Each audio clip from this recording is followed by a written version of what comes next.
How y'all doing? I'm Joshua Wiley, and this video right here is called Pope Francis Meeting with the Congress, Foretold in Bible Prophecy. Now I might name it a little different once I type in the title, but that's what this is about. And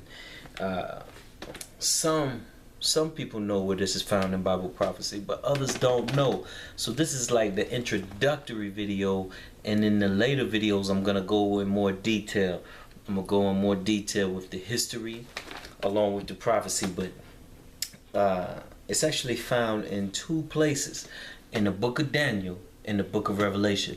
Now the book of Daniel is the first book of prophecy. A lot of people make the mistake of trying to understand Revelation by just reading Revelation, but to understand Revelation, which is the second book of prophecy, you have to understand the first. You have to understand the first. So, but this meeting, you know, I wanted to lay the groundwork for the whole series that I'm gonna do with this video, because it is significant. And even I didn't realize how significant and important this meeting was until the Holy Spirit impressed upon me and said, Joshua, do you realize what's really happening? No other religious leader has been brought in to address our nation's government, our nation's parliament of leaders. No other religious leader. You know, he was already deemed the spiritual leader of the world by President Obama not too long ago. So him addressing our government and our Congress, you know,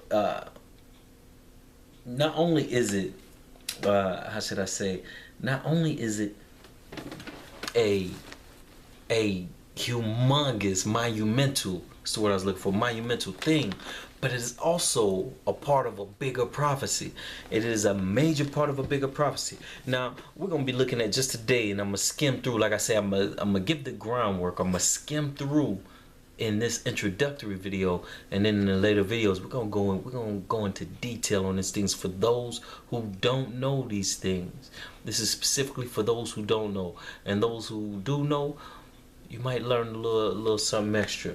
But like Revelation 13, now, just to skim through real quick, Revelation 13, 1 through 5 talks about the Roman Catholic Church and her reign during the Dark Ages.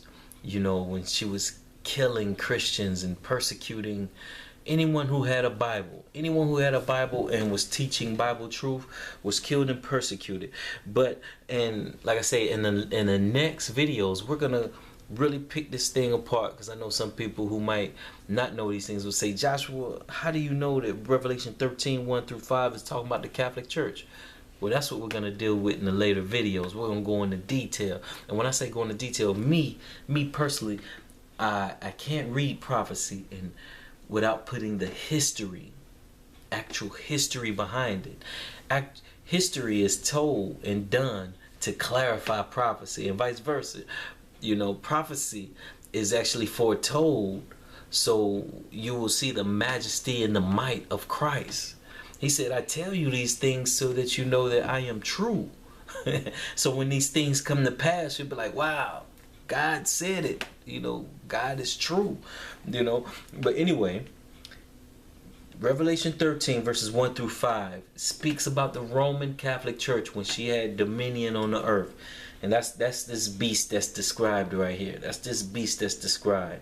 Now, she received a wound. Let's see where we can find it. Verse 3, Revelation 13 verse 3. And I saw one of his heads as it were wounded to death. Now this took place in 1798, I believe, with General Berthier of Napoleon's army marched straight into the Vatican and took the Pope hostage. That ended the Catholic Church's reign on the world. He took the Pope hostage. The Pope ended up dying in exile. But that was the wound. That was the wound that the Catholic Church received. That was the wound that received. Now when it says, and his deadly wound was healed, still in verse 3 of Revelation 13. Hold on one second. Caleb, put the blanket over the bird cage. Now they had just been in here quiet and chilling for hours. But the minute I started recording, but we already know it's nothing but the enemy. Nothing but the enemy. Either it's the devil, or they think I'm talking to them. Put it over the cage. Alright. But it says, and his deadly wound was healed. Now this took place in 1929 with Mussolini, and his wound is still being healed. You know, Mussolini started to put the gauze over the wound, as you could say. In 1929, Mussolini gave the Pope back his sovereignty, gave the Catholic Church back their sovereign rule. And as you can say, the wound has been healing, and it is healed so much that now the world is like in love with the Pope and the Catholic Church, when before in the 70s, that was the reason why Napoleon took a hostage. Before, in the 17th century, the 1700s, 1800s, 1600s, the world knew how vicious and cruel the Catholic Church had been. And I want to state this now. When I say the Catholic Church, I am not talking about the people. I am talking about the system, because there is God-fearing, sincere Christians, Catholic Christians, who love the Lord in church. So I'm not talking about the people. I'm talking about the system. But anyway, it has the wound has been healing and is fully healed so much to where, like I said, the Pope was now declared the spiritual leader of the world, and the whole world, even Protestant churches, are like, let's join hands. Let's forget about the 200 million Christians that were killed and slain. You know, and the number is higher than that, because who could really keep numbers of death back then? You know, sometimes we look at history and think that it's like today. There was no internet. There was no fax machines and file cabinets. No, we're talking about in the 1500s century, 1400s, 1500s. You know, when you could go up on they could go up on a little town, kill, rape, and pillage the whole town. Who's gonna keep record of it other than word of mouth? You know, most of the people were peasants or commoners and really couldn't write and things of that nature. Most couldn't. The other ones who were smart and could went off to universities, things of that nature. So there were a lot of people who were killed that it wasn't kept track of. But anyway, this deadly one was healed. So Revelation 13:1-5 is talking about this beast. Why is this significant? You say, why is this significant, Josh? What does this have to do with the Pope meeting here on September?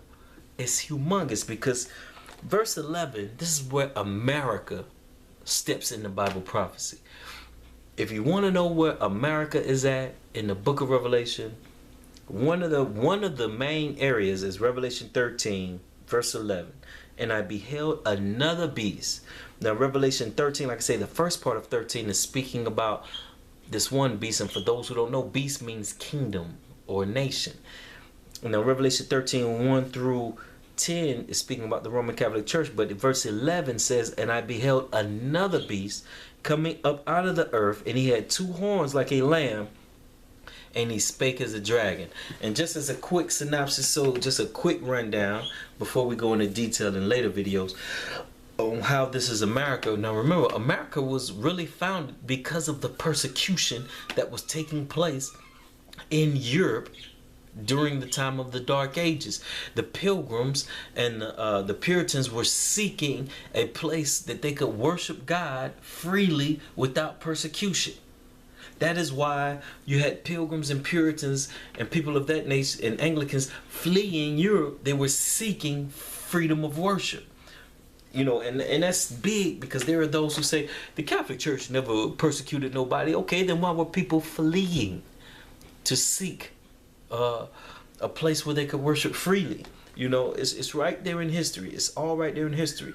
But this kingdom, it says it came up out of the earth. And once you read, and you'll see in Revelation 13:1-10, when it talks about the Catholic Church kingdom, the first beast, we'll call it the first beast. When it speaks about the first beast, it says it came out of the sea.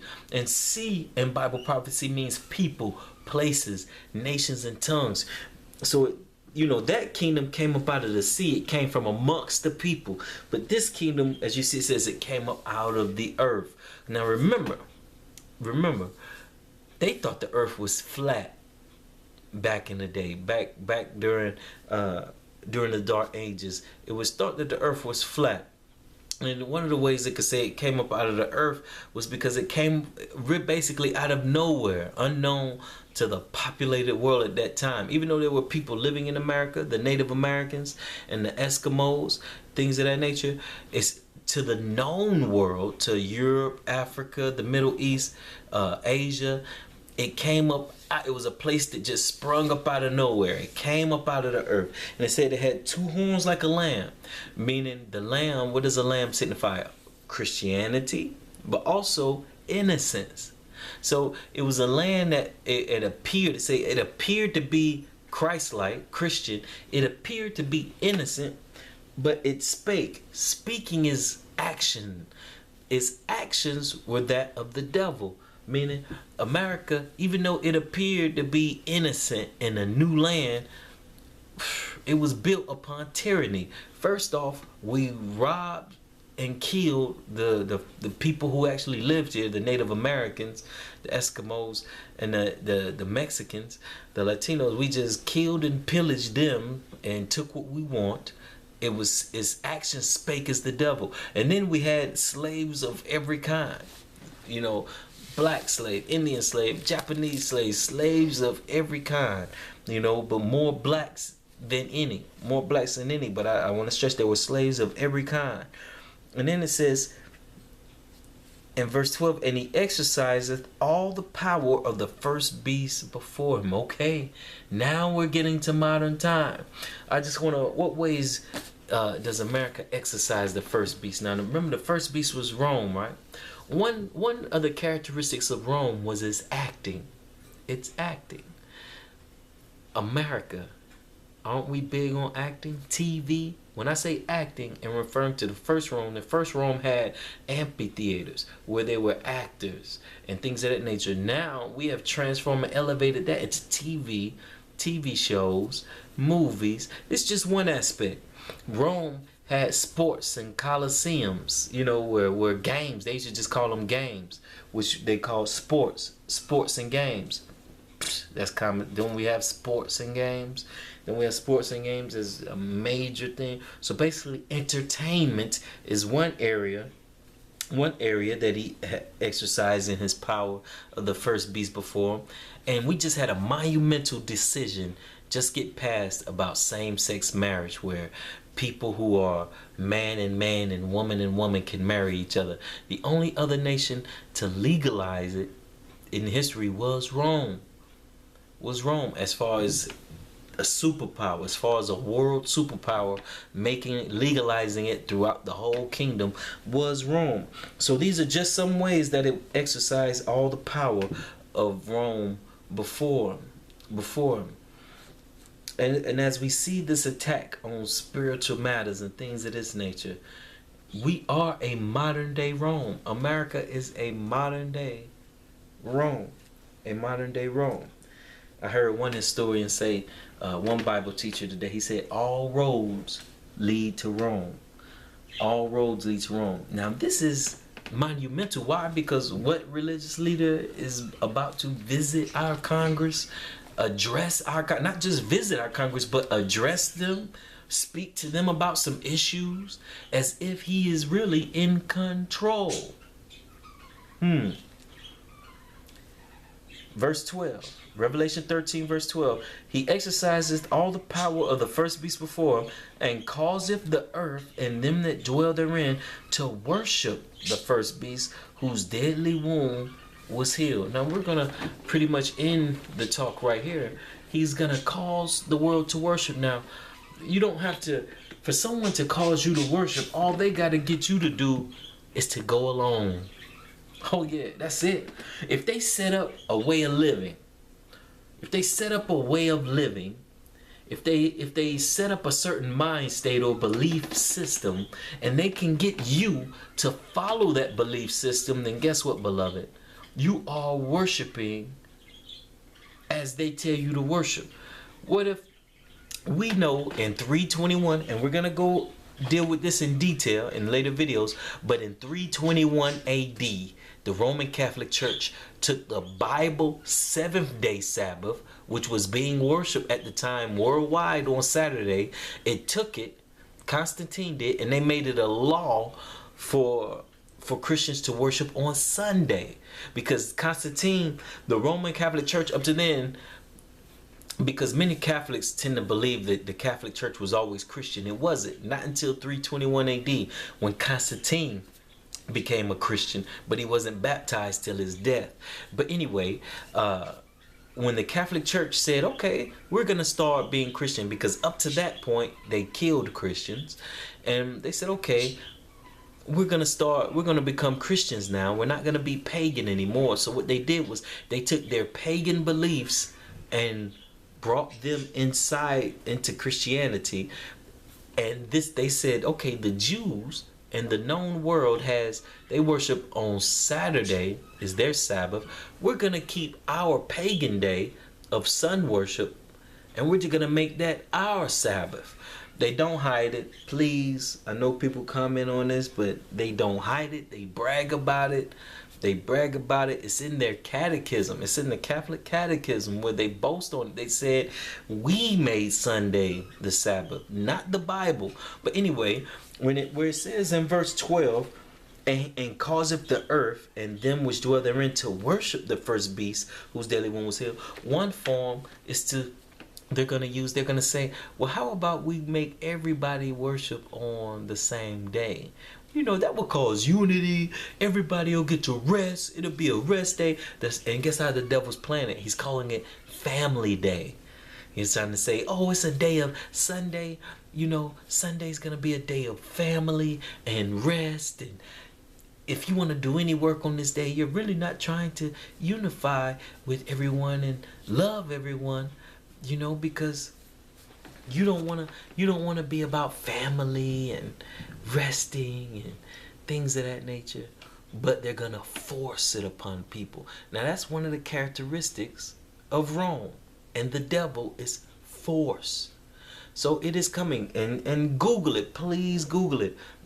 America already has Sunday laws on the books, meaning if they're called Sunday blue laws. They're just not enforcing them. They're already activated and already on the law books. Yes. Google it for yourself, beloved. So when it's time to enforce them, they can just start enforcing it. They don't have to make a law. They don't have to pass no law. They don't even have to tell us. Why? Because the laws are already on the books and already activated. They're just not being enforced. This is the rabbit hole is deep, y'all. It is deep. And so Pope Francis is not just, this isn't some random visit out of the blue. I guess this is what I wanted the introduction video to be about, that this isn't some random meeting. It is time to get our houses in order. It is time to get close to the Lord. It is time to check your character and let go of these bad habits. Beloved, there is nothing in this world worth holding on to. I'd rather live in eternity with Christ than stay in this evil, wicked, despairing place any longer. I hate to say it like that, but I'm miserable here. This world, look around you. Who wants to live forever here? Give me heaven. Give me Jesus. Give me heaven. But beloved, time is short. Prophecy is being fulfilled in front of our very eyes. We are at the edge of eternity. I am pleading. It is time to get your house in order. It is time to get your character straight. We are running out of time, y'all. Soon, you will not be able to get right. Do not listen to the devil thinking you'll always have tomorrow. You will not always have tomorrow. The time to get right with the Lord is now. The time to get right with Jesus is now. Is now. Y'all have a good one.